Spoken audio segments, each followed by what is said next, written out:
Every year, the world uses 35 billion barrels of oil.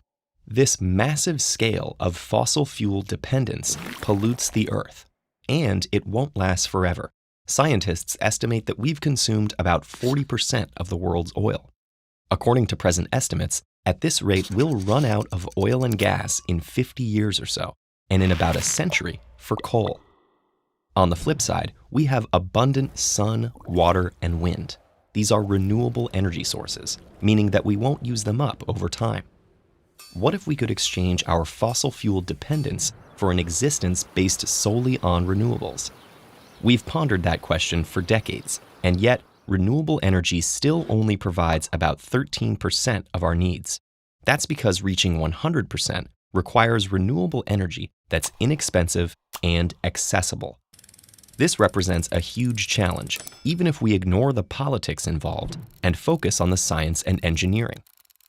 We can better understand the problem by understanding how we use energy. Global energy use is a diverse and complex system, and the different elements require their own solutions. But for now, we'll focus on two of the most familiar in everyday life: electricity and liquid fuels. Electricity powers blast furnaces, elevators, computers, and all manner of things in homes, businesses, and manufacturing. Meanwhile, liquid fuels play a crucial role in almost all forms of transportation. Let's consider the electrical portion first.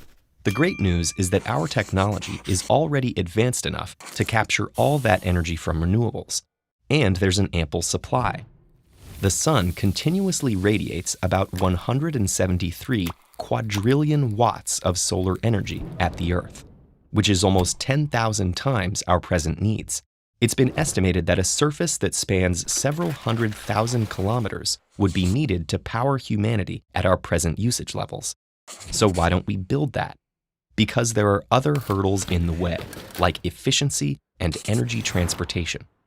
To maximize efficiency, solar plants must be located in areas with lots of sunshine year-round, like deserts. But those are far away from densely populated regions, where energy demand is high. There are other forms of renewable energy we could draw from, such as hydroelectric, geothermal, and biomasses, but they also have limits based on availability and location. In principle, a connected electrical energy network with power lines crisscrossing the globe would enable us to transport power from where it's generated to where it's needed. But building a system on this scale faces an astronomical price tag. We could lower the cost by developing advanced technologies to capture energy more efficiently. The infrastructure for transporting energy would also have to change drastically.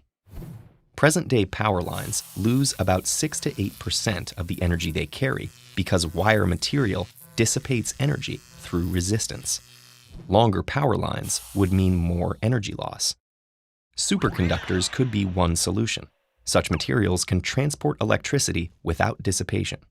Unfortunately, they only work if cooled to low temperatures, which requires energy and defeats the purpose. To benefit from that technology, we'd need to discover new superconducting materials that operate at room temperature. And what about the all-important oil-derived liquid fuels? The scientific challenge there is to store renewable energy in an easily transportable form. Recently, we've gotten better at producing lithium-ion batteries, which are lightweight and have high energy density. But even the best of these store about 2.5 megajoules per kilogram. That's about 20 times less than the energy in 1 kilogram of gasoline. To be truly competitive, car batteries would have to store much more energy without adding cost.